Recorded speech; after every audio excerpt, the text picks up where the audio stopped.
Ombudsman Boying Remulla. Yung nakakalungkot di ba? sir. Opo. Mahilig pala siya sa sex bomb dancer. Laban bawi. Ayan. Di ba? Ito bawi. Sige po. Ipag-aralan natin kung bakit Kengkoy.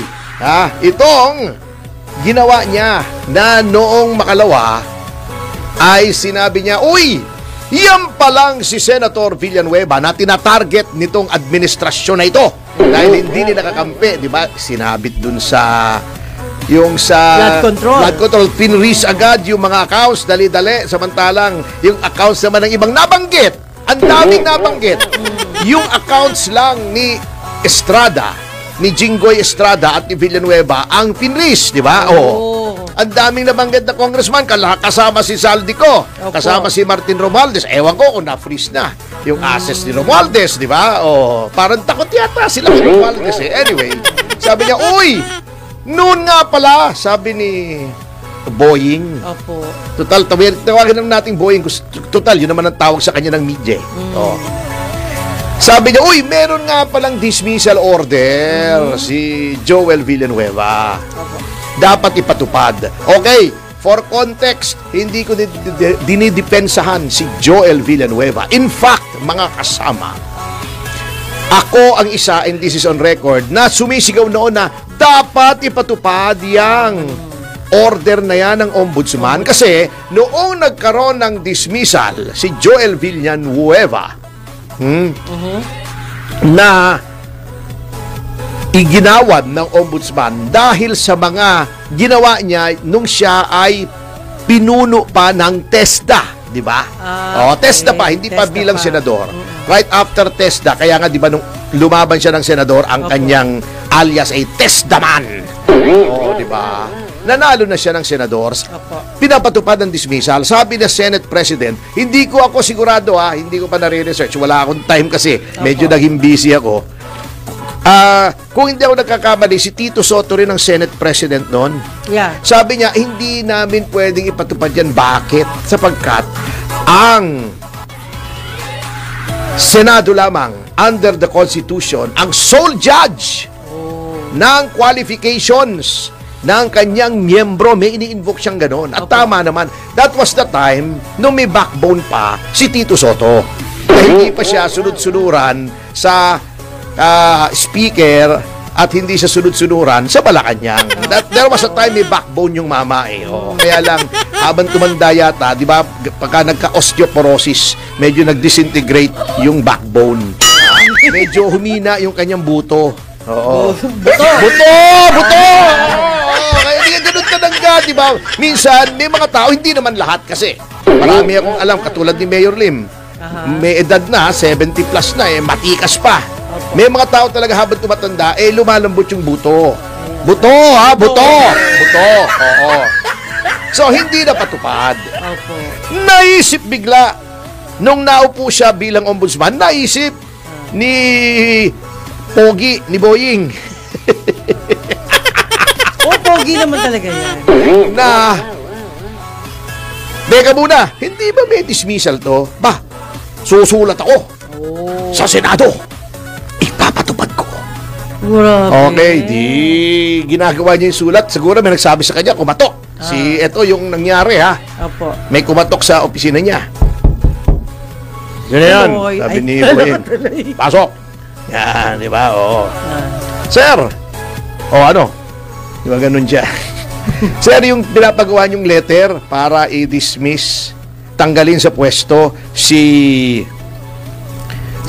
Joel Villanueva dahil may kaso sa ombudsman, may dismissal order ng ombudsman. Hindi na po natin pwedeng gawin. Bakit? Sir, dismiss na pala yung kaso. Etong sabi ni Boyong, okay, di na pahiya siya. Hindi, sabi niya, sikreto na lang natin. Hindi niya sinabing sikreto. Ganito ang nangyari. Okay. Hinarap niya ulit sa media, uy! Meron na palang dismissal. Di pahiya siya. Isang kwek dyan. Yan, para kay Boying. Yung kwek. Ayan. Yun ang nangyari kay Boying. Kwek moment yon. Naku, dismiss na. Nasabi ko na, pati dismiss ko. Teka, hanap tayo ng palusot. Eto. Humarap siya sa media. binabawi ko na, dismiss na pala. Hindi ko alam na dismissed. Secret, dinismiss nung dating ombudsman. Oh. Anong secret? Dinismiss nung bagong ombudsman. Sino bang ombudsman ngayon? Siya. Sino bang may hawak ng lahat ng records ng Office of the Ombudsman ngayon? Siya pa rin. Oh, ba't hindi niya alam? Hindi niya tinignan? Ayun. Hindi man lang niya inutos. Hoy! Hoy! Tignan mo nga itong records ni Joel Villanueva. Ano ba to? Alam ko may dismissal to eh. Di sinagot siya ng mga taong matagal na roon. Yan ang nangyayari talaga kung hindi karapat-dapat ng ombudsman at binraso lang. Wala siyang pakialam na gawin ang maayos ang trabaho niya kasi ang gagawin lang niya, yung mission niya. Opo. Kasi yan, ang talagang deal dyan, babrasuhin ko yung pag-appoint mo by hook or by crook kahit bumaliktad. Mawasak ang institusyon. Malabag, hindi lang bend the law, break the law. I-appoint kita dyan, basta tirahin mo yung mga kalaban natin. Yes, sir! Yan ang mission talaga dyan eh. Obvious naman eh. Huwag na tayo maggaguhan dito. Yung iba, dinidepensa pa eh. May mga ibang komentarista, ubod pa ng depensa kay Remulla eh. Wala na tuloy nakikinig sa kanila. Wala akong pinatatamaan dito. Anyway, sabi niya, secret! Secret! You have custody and full access to the entire records of the ombudsman. Ikaw ang ombudsman. Ang tagal na rin, 2 weeks na ba? Yes. Hindi mo alam na na-dismiss. Bago isisisihin mo yung dating ombudsman, Boss Boying. Kaya hindi po nag-a-appoint ng politiko sa Office of the Ombudsman para hindi politicize yung office. Anong ibig kong sabihin? Hindi po trabaho ng ombudsman na maging popular o magpapogi o mag-disseminate ng information. Ang trabaho lang po niyan ay magtrabaho laban sa graft and corruption. Pag may na-dismiss, i-dismiss. Pag may na-file, ipa-file. Usually kasi, pag nadi-dismiss, dismiss. Kung walang makapick up ng media, wala. Ngayon lang naman kasi ako nakakita ng ombudsman, araw-araw gusto yung mukha niya nasa media Kasi politiko, kaya nga hindi dapat politiko dyan. Si Martires naman, justice yan ng Korte Suprema. Naging justice yan ng Sandigang Bayan. Ibig sabihin, meron siyang judicial temperament. Ano ang judicial temperament? Hindi po mahilig sa publicity ang mga huwes. Ayaw po ng mga judges ng publicity. Kasi nai-impluwensyahan yung kanilang desisyon ng public opinion na hindi dapat. Kasi kung ikaw ay politiko, kailangan mong magpapogi. Kahit hindi ka pogi. Hindi ko sinasabing hindi pogi si Boying Pogi. Kaya nga tawag natin si Pogi diba?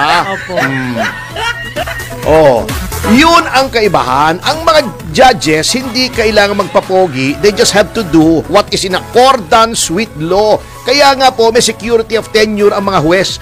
Hindi yan hinahalal ng bayan, kaya nga hindi kailangan magpapogi. Hindi rin yan pwedeng tanggalin sa pwesto unless may wrong ginawang kasalanang matindi. Walang fixed term yan. Hanggang age 70 yan. Anong reason? Para nga hindi ma-impluensyahan. Yan ang temperament ni dating ombudsman at dating Associate Justice of the Supreme Court and Associate Justice of the Sandigang Bayan na si Samuel Martires. Dinismiss. Ano nga magpa-press con siya? Dinismiss ko to. Dinismiss ko to. Final ko to. Ikaw lang naman, Boying, ang mahilig yan dahil politiko ka Nasa kaibuturan na ng iyong puso na gusto mo ng publicity. Hindi natin masisisi yan, Iba ang physiognomy ng politiko. Gusto niyan laging preening, in front of the cameras. Pakyut lagi sa camera yan. Yan ang ugali mo. Pero hindi trabaho ng ombudsman talaga na magpakyut sa media. Kung na-dismiss yan, trabaho ng media na tignan kung ano nangyari. Si Joel Villanueva, hindi na rin niya nilabas. Prerogative na rin naman niya yun na na-dismiss na. Wala namang problema. Hindi kung ayaw kong i-publicize, hindi ko ipapublicize. Hindi ba, lahat ba nang nangyayari sa buhay ko, kailangan ko i-publicize kahit ba politician ako? Kaya nga may media. Ngayon, kung hindi mo alam, hindi po kasalanan ng dating ombudsman. Ikaw ang may duty na tingnan yung mga records bago ka magdadaldal. O katulad ng Pharmally, sinabi niya, uy, dapat ito i-reopen yung Pharmally. Baka makalimutan. Anong makalimutan na nasa court na nga? Di ba? Hindi niya alam yun. Di ba nag-tweet ako, sabi ko, hindi na naman pinag-aralan ni Pogi. Yung mga bagay-bagay. O bago, lulusot siya, sasabihin niya, hindi. I-withdraw namin. I-withdraw mo, pero for you to say na nakalimutan, hindi po nakalimutan. Nasa korte na. Pag nasa korte na yan, lilitisi na yan.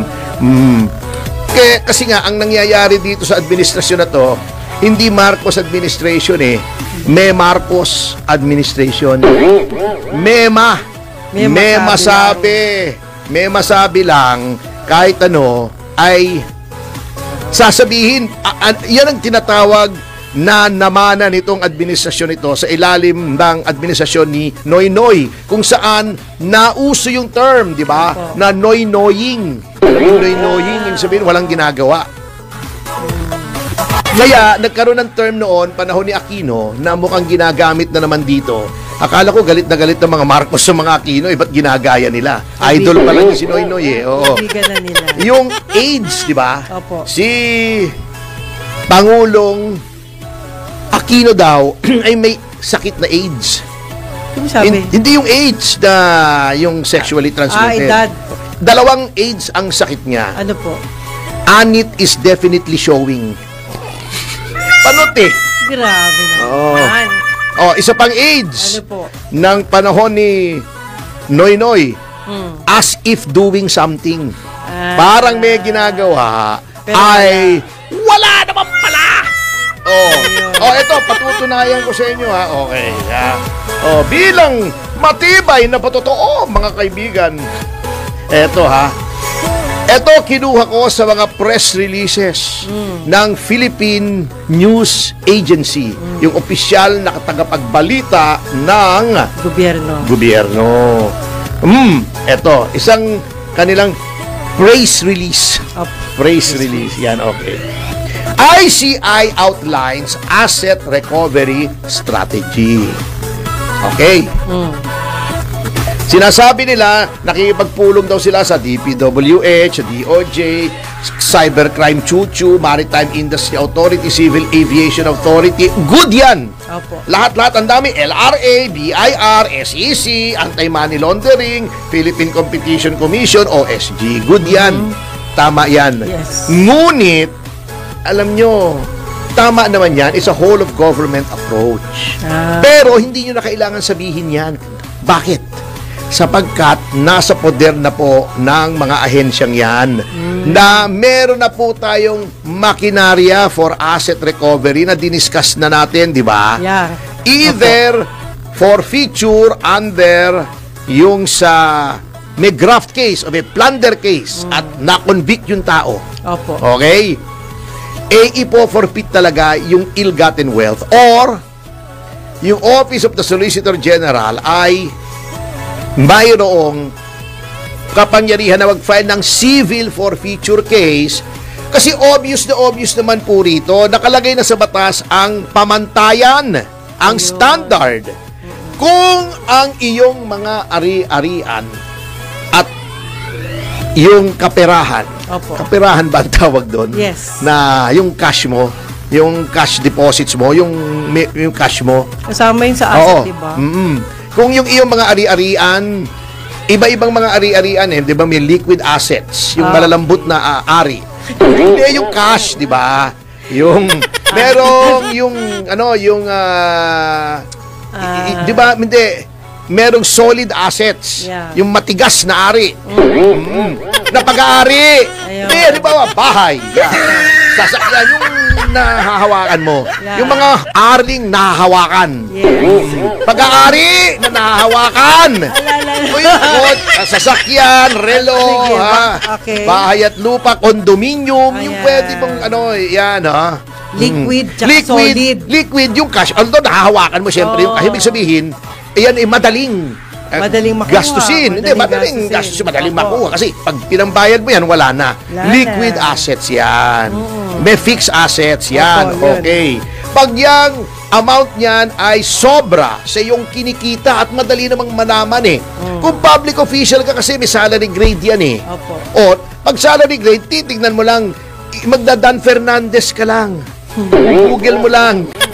Magkano ba ang salary grade 26? Ano ba, congressman, 380,000 yata a month. O, salary. O, times 12. O, magkano yun? Mga 4 na milyon mahigit. Ay, meron kang bahay, 100 million. May presumption na agad na yung sobra sa yung kinikita, yung difference between yung kinikita mo at yung presyo ng mga pag-aari mo. Ano ba, napakalaki ng pag-aari mo. Mga ari-arian. Malaking mga ari-arian, malaking halaga, sige. ay ill-gotten wealth yan.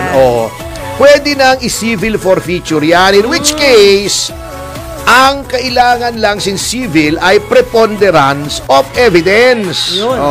Pag criminal, siyempre, kailangang makonvict ka na. Pero ang makinarya ay naririyan na. Naririyan na. Okay. Mamaya, pagbabalik ng ating pag-aaral, ipagpapatuloy po natin bakit kengkoy na naman yung ginagawa ni Remulla. Huwag yung sabihin naman dito na pinupuntirya natin si Boying, na puro si Boying na lang at si Boying pinag-uusapan natin. Sapagkat, huwag niyong akong pagbibintangan yan. Sapagkat, totoo.